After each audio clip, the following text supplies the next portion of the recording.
Did you know that over 85% of career professionals worldwide are not happy in their jobs at any point in time? This is as per scientific studies done. So, if these career professionals were given opportunity to go back in the past and make a different decision, do you think they would have done that? Let's flip the question. Suppose you had received, or if you receive multiple offers, job offers, which company are you going to choose? Have you been in the situation earlier? And if yes, how did you choose that company? Let me guess and let me know if I'm right. Perhaps you would have looked at what is the kind of salary they're paying, what is the brand of the company. Perhaps you would have looked at the work culture, right? Uh, and what else? You would have perhaps seen how much is in demand. This company is how much in demand. Suppose if that company is a highly visible company and most of your peers and colleagues are talking about that company and they're saying that this is the place to work for or this is the company to work for, you would love to work in that company, wouldn't you?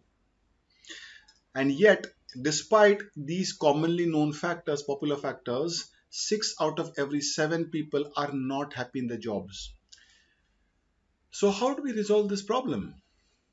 Hi, this is Anirban Das here.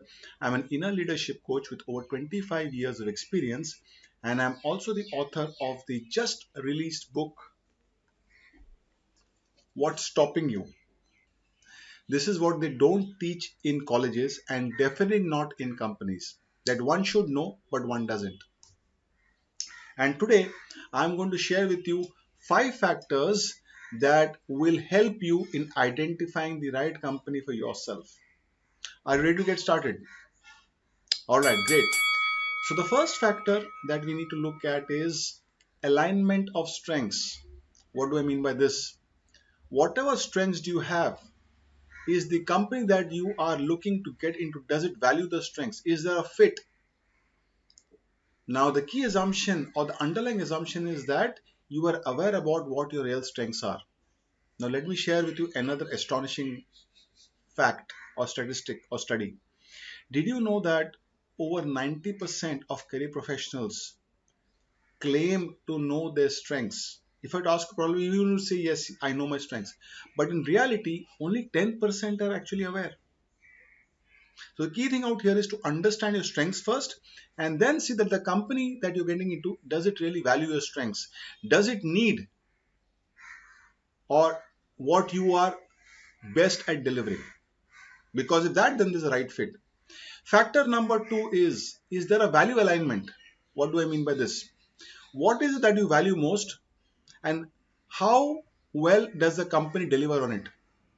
Do you value job security, learning? Do you value work-life balance? Do you value high growth in the company? Do you value a work-life great culture? Now, all of these, it's rare to get all these qualities or all these values in one company. The question is, what is it that you value most? And the related question is the company that you are wanting to get into, is it delivering the highest on that particular value? Perhaps you are valuing job security. Then don't get into a job, a very high paying job where, or a very high risky job where you could lose your job at any point in time. I mean, you could be lured by salary, but then the two, there's a misfit. There'll always be inconsistency. By the way, there's a caveat to this also. The sub caveat is that is there alignment of your values and the company values as well, because you perceive life or you perceive that there's a way of doing things. Does a company also look at things in a similar fashion? So unless there is a, if there's a misalignment of values between your values and the company values, again, at some point in time, notwithstanding what salary you're getting, what designation you are in, there is a very high probability of a conflict. There's a very high probability of you getting disengaged with a particular company. Factor number three, how profitable is the company? This is something that most or many people, I would say, do not look at. I'll tell you what has happened. If you notice in the last decade or so, can you think about all these big funded, highly visible companies? They have been always in the news. And the moment they come in the news, and I'm not going to take names here, there is, immediately a feeling amongst us that, oh, I wish I was working in such a company. because this is such a funded company. The founders are so great and the company is so great and blah blah blah blah blah. But if you notice the bottom line, the company might be growing leaps and bounds in terms of revenues, but they are bleeding dry when it comes to the profit, the bottom line. The bottom line is falling to the floor. Now, if the investors have deep pockets and they really believe in the company for a very, very long time, that's a different matter altogether. But you can just think about in the last decade how many names, big names, have come and gone bust. Now, do you want to get into this company? If you are getting into this company knowing very well, knowing the risks of working in such a company, and if you're getting into work in such a company with a learning mindset that yes, I'm going to be here for 6 months, 1 year, 1.5 years, I know this company could go bust, but I'm going to get as much learning in this environment as possible, then it's great. But if you are going there to build a long innings, then it's going to be a very big question mark. So always pay attention to the financials. Don't go by what the founders are just talking about. The question is the walk matching the talk? Are the numbers matching what the founders or the promoters of the company are talking about? Because anybody can impress you with a great talk, but the question is, are the numbers backing it up? Factor number 4 is how people friendly or learning friendly or training friendly is the company. Let me reframe the question, or let me rephrase the statement. Companies are essentially of two types. They are either extractors or investors. What do I mean by this? A company with an extractor mindset will typically want employees to hit the, to start operating or start giving an output from day zero. They are not willing to wait. They expect that when an employee joins the company, they are fully trained, fully developed. So if the company employee is not performing up to the mark, then they feel that the employee has failed. They don't look at it as upon, they don't feel it is their responsibility. They are simply said, if the employee joins me, it is the employee's duty to perform. Either that employee performs or he or she is out. That's an extractor mindset. I'm going to extract as much value from the employee as possible. And there is an investor mindset. Investor mindset is the company truly looks upon its employees as real assets, talent, and it invests in its talent by developing them. And how does it develop? By systematically and consistently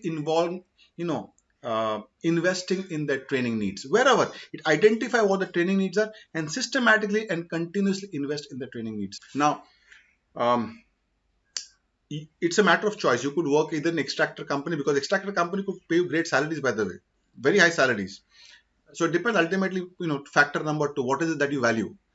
But if you were to ask me, if you really are looking, if you are starting young, if you're looking to build a long innings, in my personal opinion, I would prefer to go with the investor mindset. Companies who are investing in their employees in terms of training. So the one thing you need to look at is what is the number of hours or what a number of days that the average employee gets in terms of training. What is the number of, how much effort is the company spending on people development? Factor number 5. This, of course, you'll know is the culture of the company. So now, thing is that how do you identify the culture? Again, it's very great, to get impressed. It's very easy to, impress somebody during an interview. It is not just you trying to, as a prospective employee, you are trying to impress the employer. The employer also is impressing you. So don't go in by the first impression. The question is, what is the real culture of the company? I would urge you to look at, typically great companies follow the R3 principle to the core. They really believe in the follow to the core. What is the R3 principle? Reward, respect, recognition.